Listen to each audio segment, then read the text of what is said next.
Hello, welcome or welcome back to my channel. If you're unfamiliar with who I am, my name's Bridger Frederick.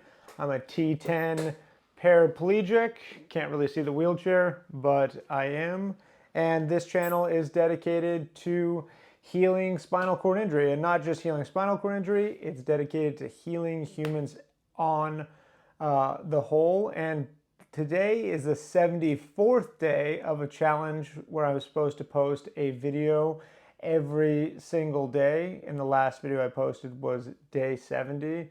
Everything in my being right now wants to tell a white lie about how some external force acted upon me and prevented me from posting those videos, but that would just be patently false. I just went off the rails a little bit as far as motivation goes.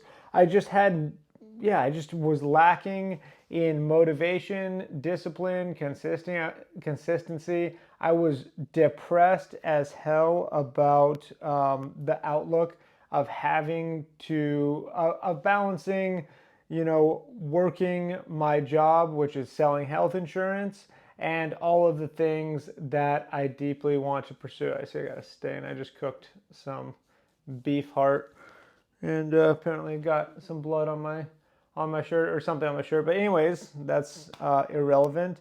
But the point is, yeah, I just had a few days of lacking motivation and just wanted to hang out and enjoy time with my girlfriend Kelsey, do yard work. I did a little bit of other work, worked on my book a little bit, but yeah, it was just mostly lacking discipline and motivation. I even ate a couple pieces of pizza and drank some wine, which I've actually healed my gut quite a bit in this 74 days of work, because just a few months ago, that would have basically caused like almost like an ulcerative colitis type reaction, some sort of massive inflammatory reaction in my gut, but it was actually quite mild. So, but that doesn't mean I'm staying off the rails. The whole purpose of this is of sharing this honestly and just telling the truth is, to show an accurate depiction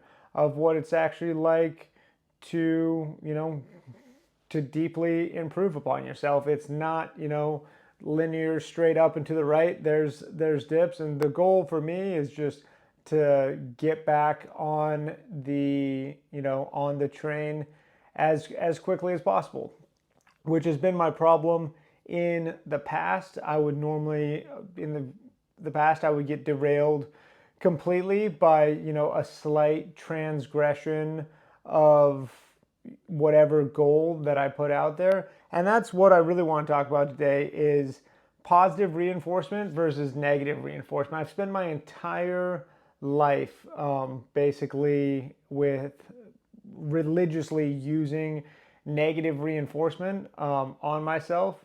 Always, whatever it was. Let's take the push-up or the pull-up challenge. Right now I'm doing a challenge to build up to 50 pull-ups per day, and started at 30 and build up over the course of like 15, 16 days to 50 pull-ups per day. And I did that, but I missed a couple days, and my original instinct was, okay, I've missed these few days. I'll just start doing 50 pull-ups every day, same thing, and then every day I'll do a few more than 50, and then I'll tick all of these off. And for whatever reason, it was just causing like some sort of small resistance to doing the pull-ups. And so just fresh start over, start, at the end. I also went from 50 pull-ups to 38 pull-ups. That seemed like a good number where it was a little bit challenging and kind of pushing the boundaries of my time, but not taking up so much time or having any like intimidation factor. I'm just going to get it to where I can do more reps each set until 38 is no problem whatsoever. Whereas in the past, I would have just kept clinging on for more and more, pushing for more. And there's something about it that's counterproductive. And in my self-talk while I was doing that, I would have been really critical and punishing of myself.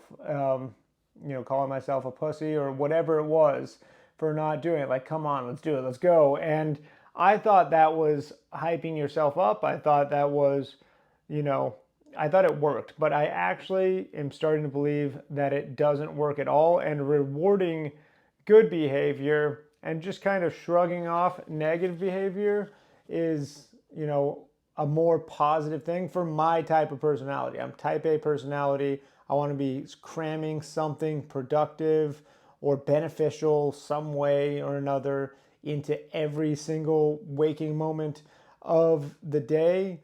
Even when I'm relaxing or something, I'm relaxing like with the intention of it having some positive effect on the time, where I'm charging forward on something. So with that type of personality, I think that it's been, creating like a negative feedback loop sort of thing.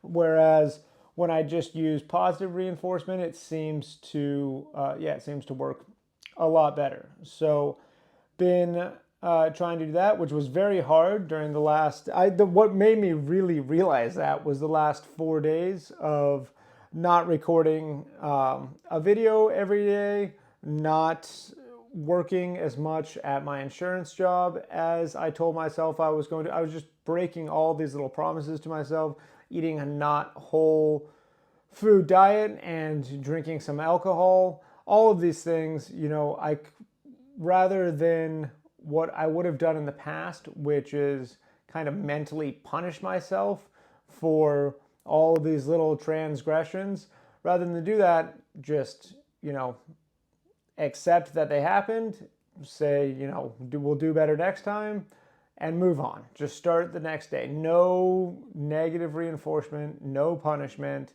not necessary. And for whatever reason, that makes it much, much better for me. Don't know if that even made sense. I kind of feel like this was a bit of a rambling one, but I'm back. I knew I would be saying that. I don't know, a few videos ago I said that, and I'm saying it again. I'm back, and I'm gonna be here to stay. I swear I'm going to make a video every single day for the rest of the time that I'm doing this challenge, even if it's just a short, quick update video. But one thing I did want to mention, I did a meditation in the sauna earlier so my buddy Hans, Johannes, I hope that's how you say his name. I always just called him Hans. But Johannes Egberts, he's a guy that I lived with down in Australia for a little bit. And anyways, he's got a channel called Breathless Expeditions on YouTube. I will link the exact video that I'm thinking of. I can't remember the name of the video off the top of my head, but basically it was a 5-cycle breathwork session. I shouldn't have said meditation. It was like a breathwork session, kind of ends with a meditation.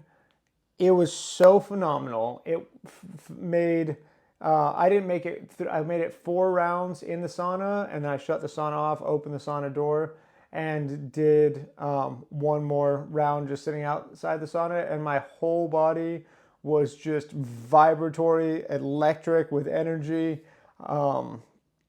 just a overwhelming sense of peace and gratitude. It was quite intense. I felt like after it got done, there's like music, and I think he's singing a little bit, and I was just kind of sitting there, just absorbed in the moment, and it was almost like coming back to reality, like coming back into my body. It was really, really good. I cannot recommend this breath work video enough.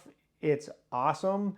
And every time I do something similar to it, or I've done this video in the past, I've never done it in a sauna before, that was, just amplified the effects so much. It was awesome. I'm definitely going to make it a regular sauna session type deal. But every time I do something like this, it's like I remember all over again. I'm such an idiot when it comes to the most important things in life as far as healing and stuff goes. I always get diverted and want to try the sexy new thing that might work, but it's always the basics. And breath work is the foundation of all of it, changing the way you breathe and just making conscious breathing a 24/7 activity, or as much as possible, more and more and more in your life. Like, that is the answer. That's the start, the foundation of everything. And when I do breath work sessions like this, it just reminds me of that. And I think to myself, like, how do I not remember that, intentional long breath work sessions are the basis of healing. They are the start of everything. They're probably the most important thing. The only other things that even come close are, your mindset and the way you think about things, which breath work massively influences and helps in every single way. And then also, diet and just exposure to toxic load, just giving your body, the right material, food, water, air that isn't filled with toxins, giving your body the right material to be in a non-inflamed, healing state is up there as well. But honestly, breath work makes that easier too, especially this particular, I won't even say especially this one. This is just a very, very good one. There's tons of awesome breath work routines to do, but I cannot recommend this enough. I will put a link to it against Breathless Expeditions. His name's Johannes Egberts. Like I said, I always called him Hans. I don't know, is Johannes how you say that? I would think so.